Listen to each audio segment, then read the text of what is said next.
What's up, YouTubers? It's your boy, the TheSuperRorio Eblen. Along here with me is Pikachu. Oh yeah, you said it, buddy. That is right, Detective Pikachu here on the case once again. That is right, my fans. And alright, so if you haven't seen last episode of MOUSE P.I. for Hot, your star and Jack Whittler and Detective Pikachu, I recommend you do so because here the story continues, my fans. That is right.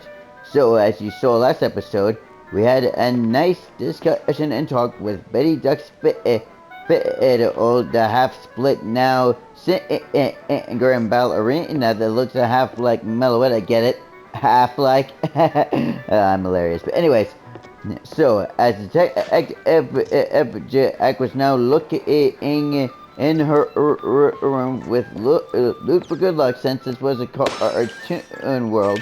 And since they were free to do that, cause since it was once again a cartoon world, they continued to move and go.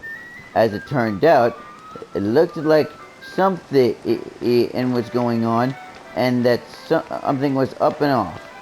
As it turned out, they kept on going, moving along and down, but now it turned out that there was no entry back. Since now Jack,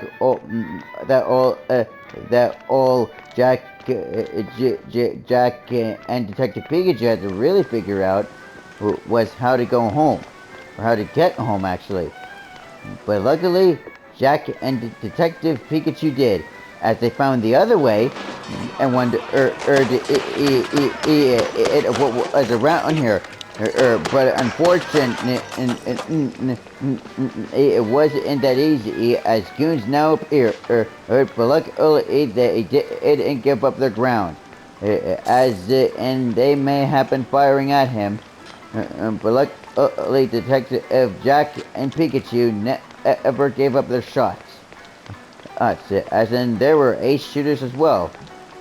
Detective Pikachu had electroshock whenever it was rainy or on normal days like this. As in sometimes Jack would be the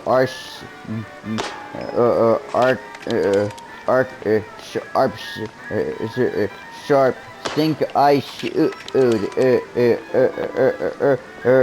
of the crime. Always shooting to take out whatever bad guys there were. And to not act like a dog on the latest story, but any is as the movie cinema was here. Now was not the time to watch a horror film, which was great back then, but now get back to the mission of the crime. And as they made it back, they wondered what was next around in this nice big rainy town. And as they then entered at the new arrival of what appeared to be a gun pawn shop store, and with a lot of posters, some good ladies, and a poster that you may have seen back in World War II that said, "I want you for Army," where Zack went. These posters represented all of it.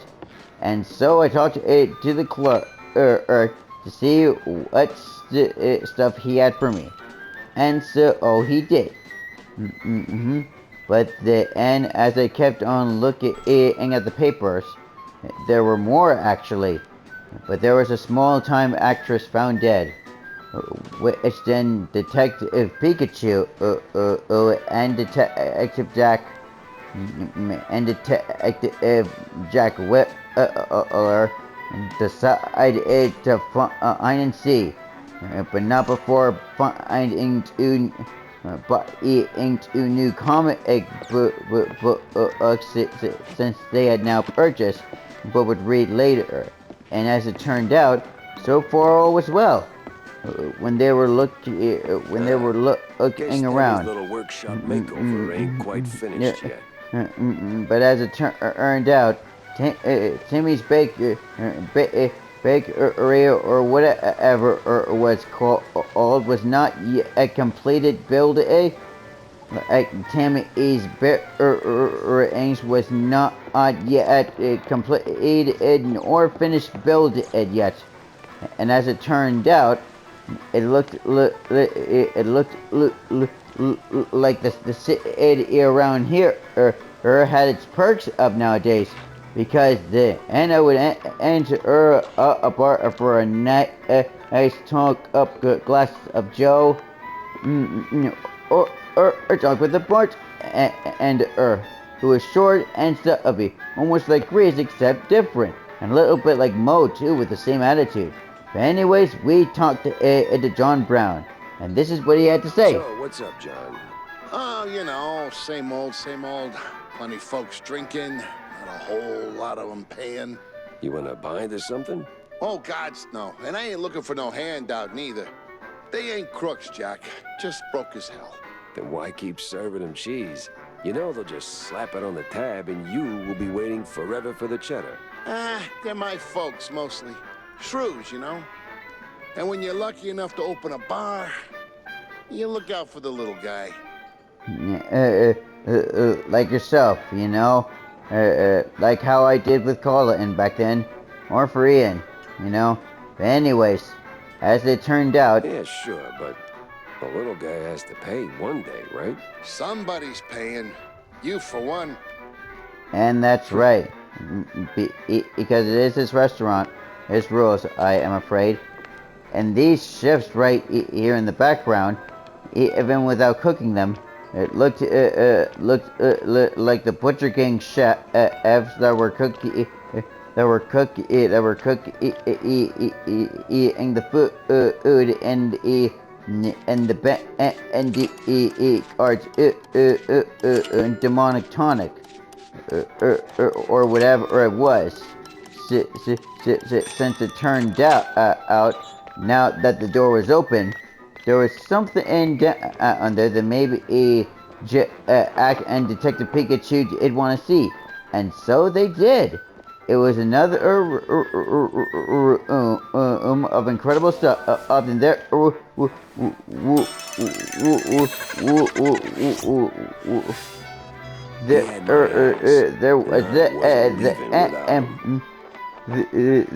There was then a Detective Jack Whittler action figure along with Pikachu, and they tickled him to be sure it was a toy, but as it turned out it giggled, which then he found one of the collectibles.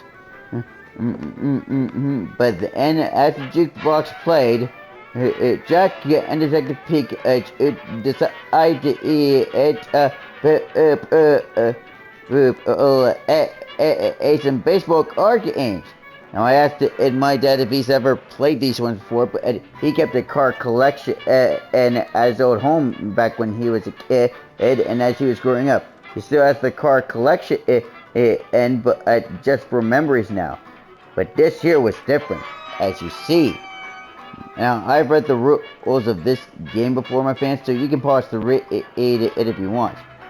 But anyways, as the game was going, this was just the beginning of something incredible.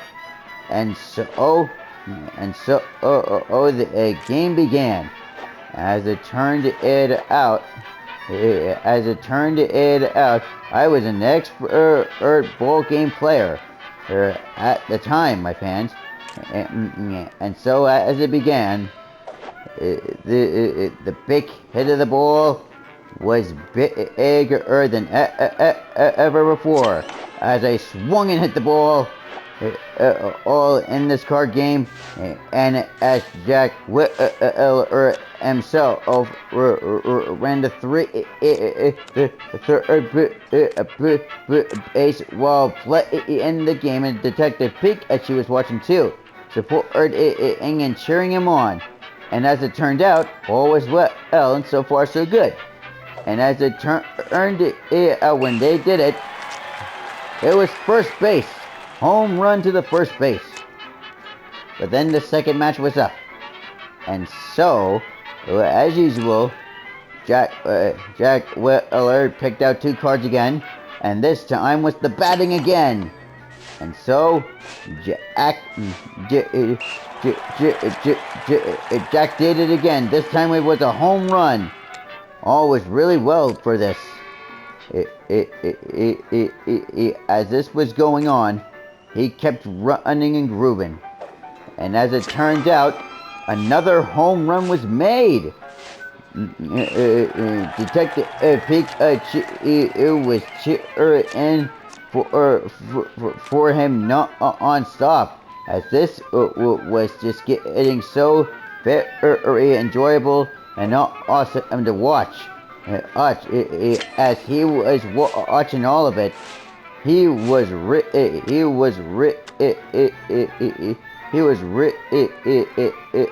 enjoying in the show.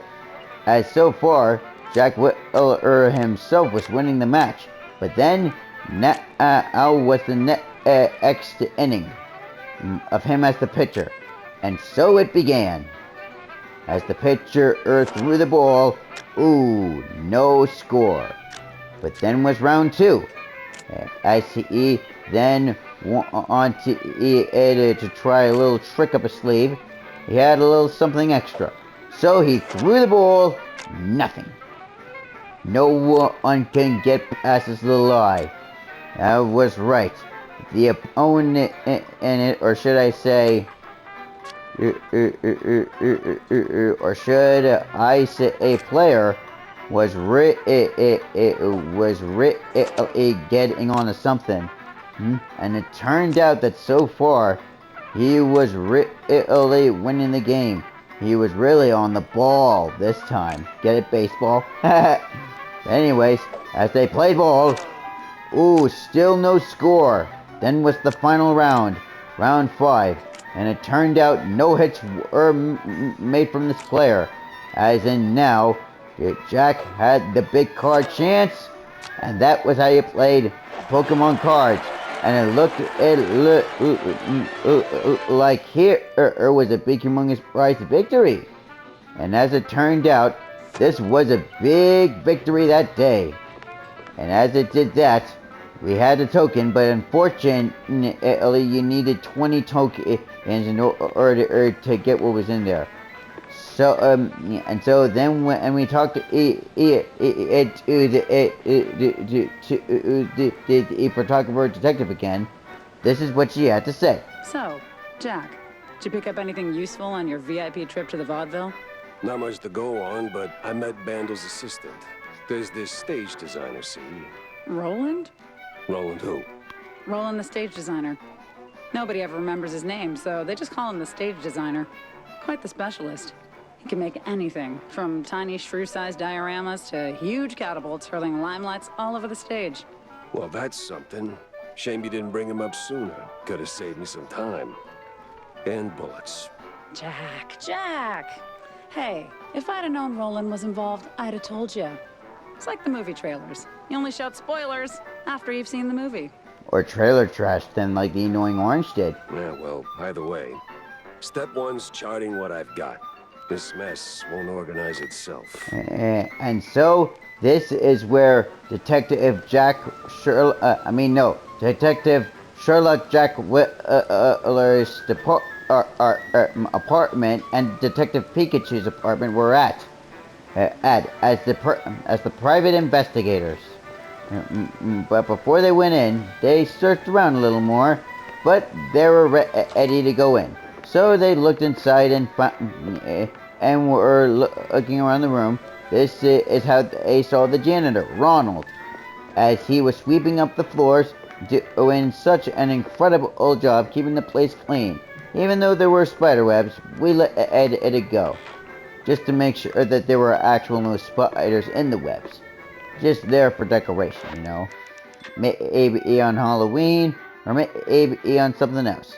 But anyways, as we then saved the progress of the game, we went in our office and wondered to ourselves, what would be next out there, right?